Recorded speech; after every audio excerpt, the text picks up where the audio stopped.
De volta com o programa dessa semana, obrigado pela sua audiência, obrigado que você continua nos acompanhando, sozinho ou com a sua família, ou quem sabe você não está em casa, mas está no seu celular pelo aplicativo NT Play, quem sabe acompanhando o programa dessa semana, ou quem sabe até pela internet, ou está no trabalho nos acompanhando, não importa. O que importa é que nós estamos juntos no estudo da Bíblia dessa semana aqui no programa. E como nós amamos estudar a Bíblia, você já sabe, todos os programas a gente oferece um curso bíblico para você. Estamos oferecendo nesta temporada, mais uma vez, o curso bíblico Princípios. Esse curso é um formato revista com 100 páginas coloridas e esta revista ela tem temas bastante interessantes para você e para a sua família. Temas que estão sistematizados, que falam sobre a Bíblia, a revelação, o pecado, a salvação, temas que vão enriquecer a sua vida espiritual. Peça e nós enviaremos gratuitamente para você. Ligue para o telefone 0 operadora 12 21 27 31 21.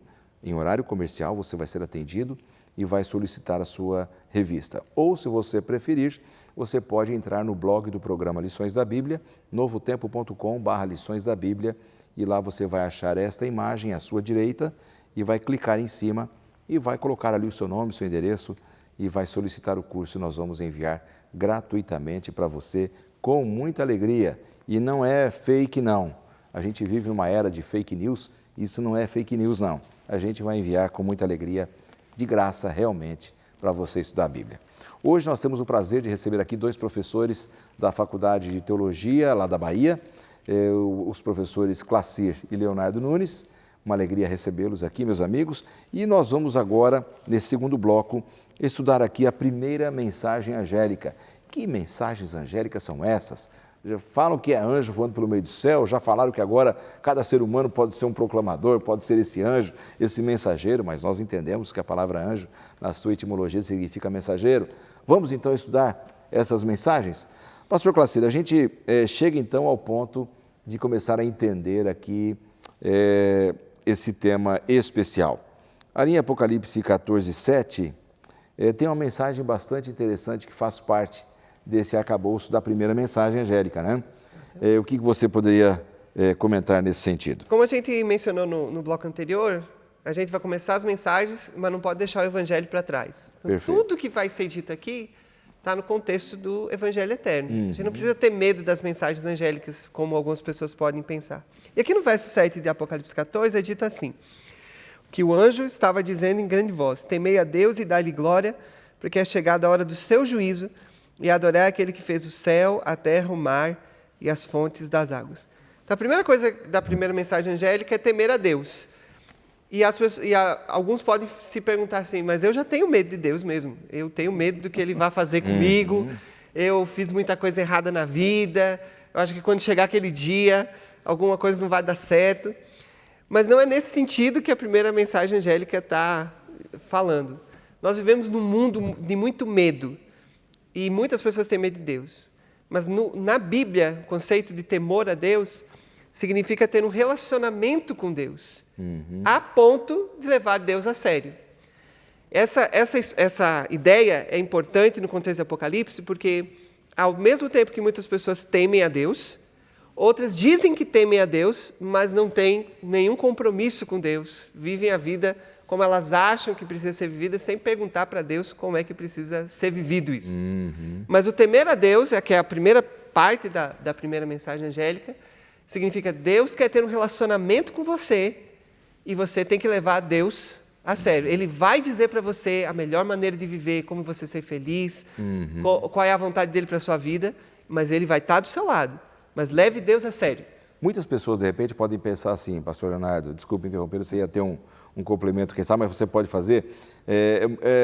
Mas quando eu abro o Velho Testamento, eu vejo um Deus que dá medo mesmo, né? Será que é por causa disso que as pessoas têm essa visão preconceituosa de que Deus é um Deus irado e que as pessoas têm que ter medo dele e não esse respeito, essa questão, como ele falou?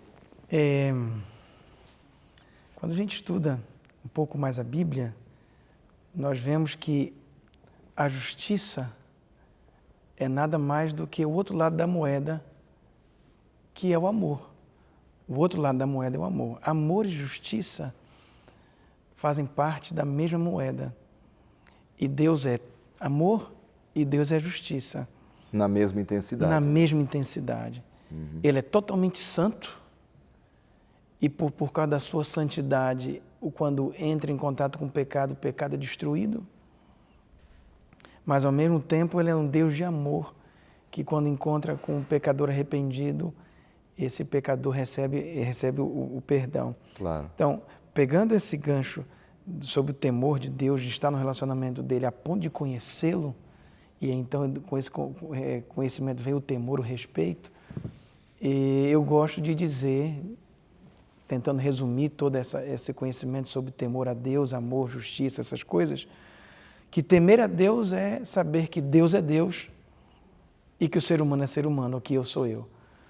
Porque muita gente, às vezes, confunde as coisas. Às vezes, coloca um Deus tão perto que Deus deixa de ser amigo e se torna chapa. Entende? Ou então Deus é um ser tão distante que é aquele ser punitivo, vingativo e que não faz mais parte, talvez, até do contexto da esfera humana. Não, conhecer a Deus me faz saber que Deus é Deus, Criador, Pai, amigo, mas ao mesmo tempo eu sou eu, não sou Deus, eu sou criatura, Ele é Criador, eu sou criatura. E Ele é Pai, mas não é o chapa que a gente pode xingar, falar qualquer coisa, não.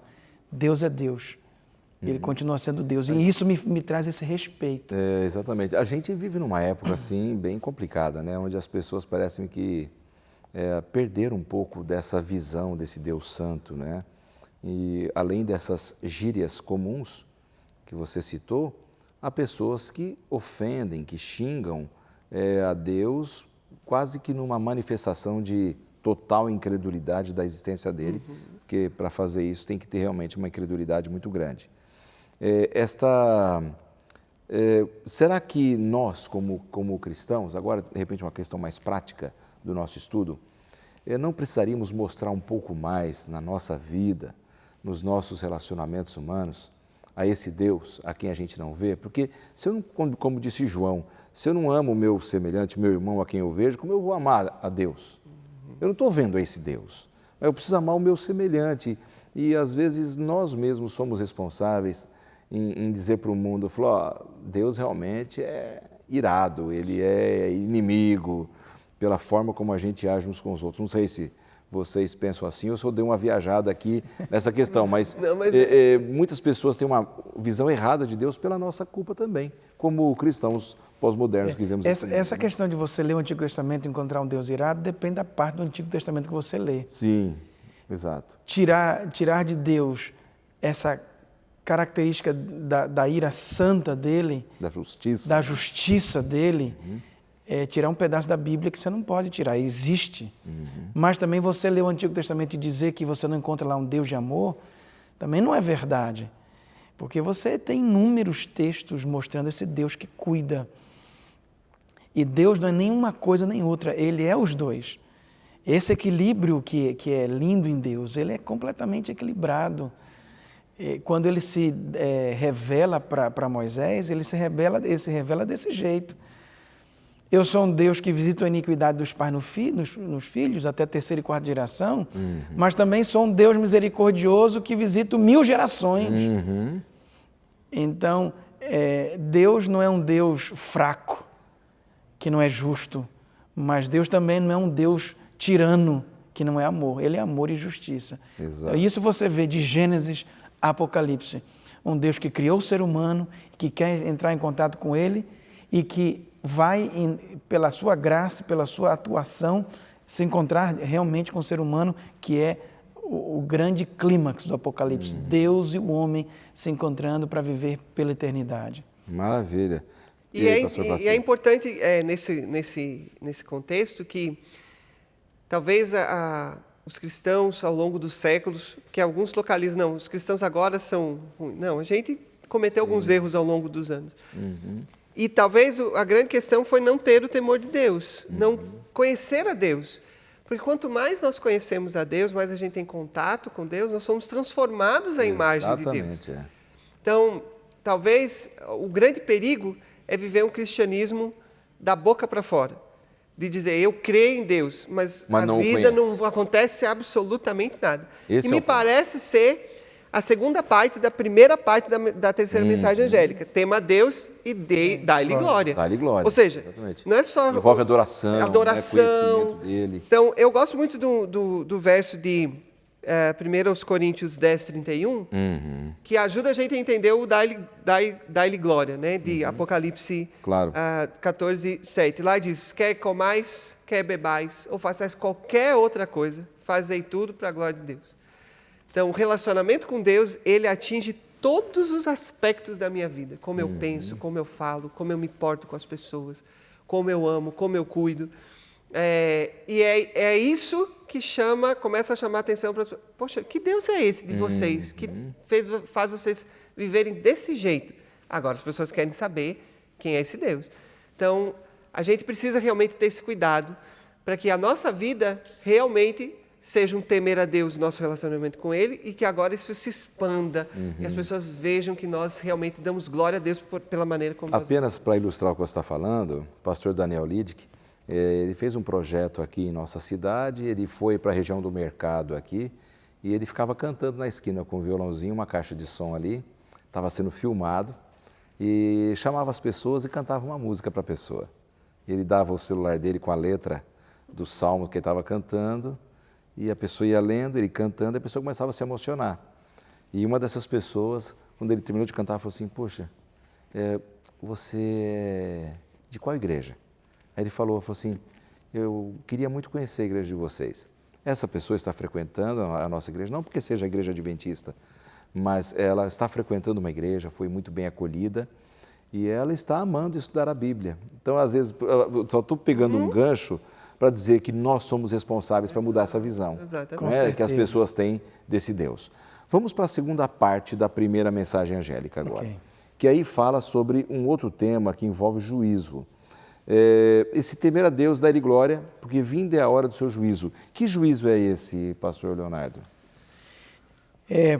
Antes de dizer que juízo é esse, eu acho que é interessante você entender que juízo aqui faz parte do Evangelho. E a palavra Evangelho é boas novas. Então, quando se fala em juízo, fala boas novas. E por que boas novas? E quando você linka Apocalipse com Daniel, você entende melhor o que são boas novas. Por que juízo é boas novas?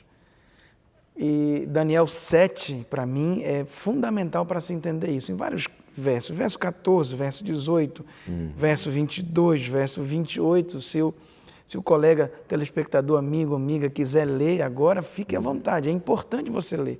Porque juízo de Deus nunca é contra as pessoas. Ele é a favor do povo. Agora, aqueles que não querem estar do lado de Deus, eles sofrem consequências. Exatamente. Mas o juízo na Bíblia é para libertar o povo de Deus, para vindicar o nome de Deus, ou seja, para dizer que Deus é justo e amoroso, é para destruir o mal, é para dar posse aos santos, é para fazer com que Cristo possa habitar com seu povo. Juízo na Bíblia é para isso. Exatamente. Então, veja, é boas novas. Quando falamos em Evangelho, nós falamos de várias coisas. Nós falamos da vida de Cristo, da morte de Cristo, da ressurreição, da ascensão, da intercessão dele por nós no santuário celestial e também falamos de um juízo. O juízo faz parte do Evangelho.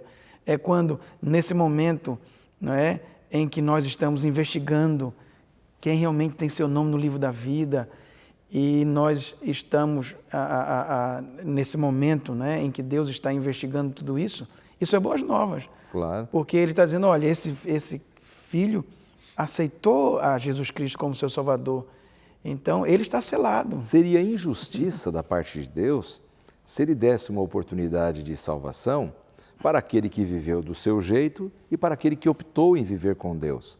Quer dizer, então, é isso que você falou, é boas novas, é fazer justiça, manifestar amor, não é, para aquele que tomou a decisão de ser fiel servo de Deus, pastor Clacir.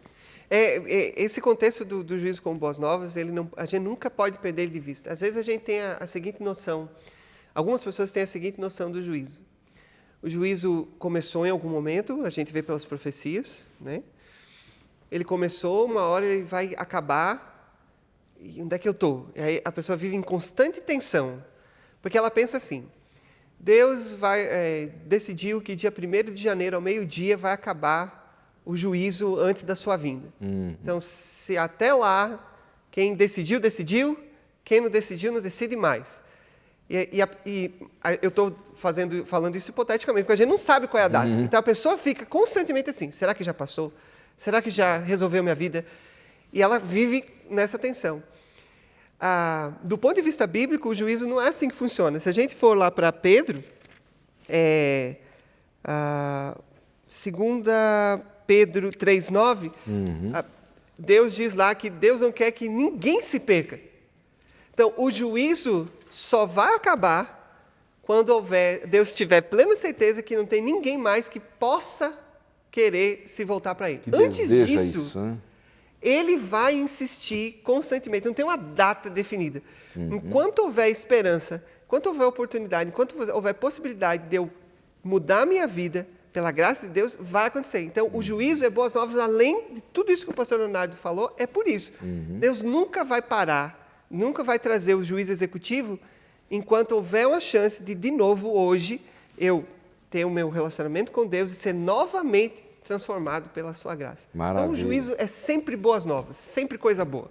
Sobre o juízo, a gente vai continuar conversando já já. Após o intervalo, nós voltamos em instantes.